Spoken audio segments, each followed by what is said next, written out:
Nasıl?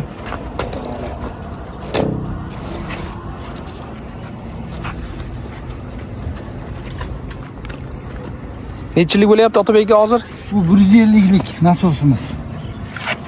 Aha.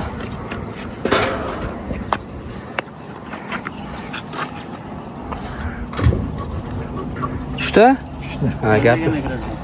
Ha, o'zi plyans taraf bo'ladi-da bunda. Ha. Plyans simi bo'lmaydi.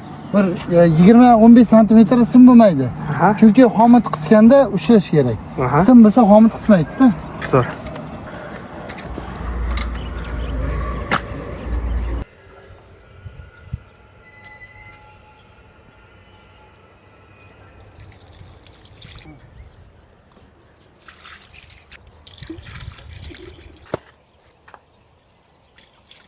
Bu dizel Asman brendiga tegishli dizel nasosimiz bo'lib turib, bu 192 motor bilan jihozlangan. Bu dizel nasosimizga 6 metr so'rovchi qo'ydik. Bu podyomga chiqaradigan bo'lsa 15 metr chiqaradi, 7 metr 8 metrdan tortadi. Bu dizel nasoslarimizda soatiga 200 tonnagacha suv chiqaradi. Bu dizel nasos hozirlarga bu tushuntirib o'tamiz, ishlatilishini, qo'lda zavod qilishlari qandayligini tushuntirib o'tamiz sizlarga hozir. Bunga suv quydik, ko'rgan bo'lsalaringiz. Kirishkasini qotiramiz. Keyin gaz bor bu tarafda. Gaz bor. Gazni pastga tushirib, ozgina qotiramiz.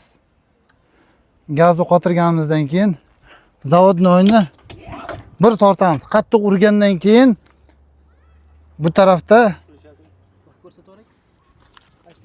mana shu qizil knopkani pastga bosamiz. Mana bu knopka mana pastga bosiladi. Pastga bosilgandan keyin bu zavodni o'yini bor kuch bilan tortamiz. Sekin tortmaysiz, qaytarib urishi mumkin.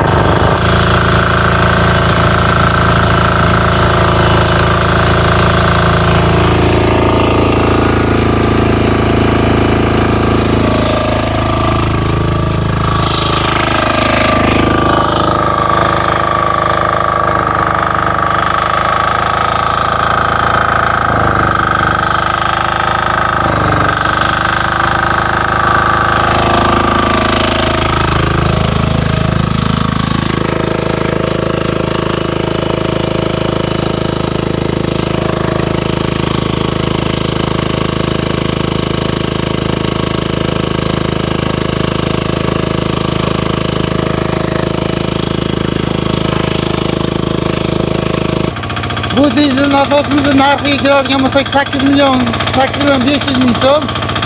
12 ta viloyat bo'yicha dostavka xizmati bor. Mijoz bilan kelishgan holda kimga kerak bo'lsa pastga nomerlarimizni qoldiramiz, murojaat qilishingiz mumkin.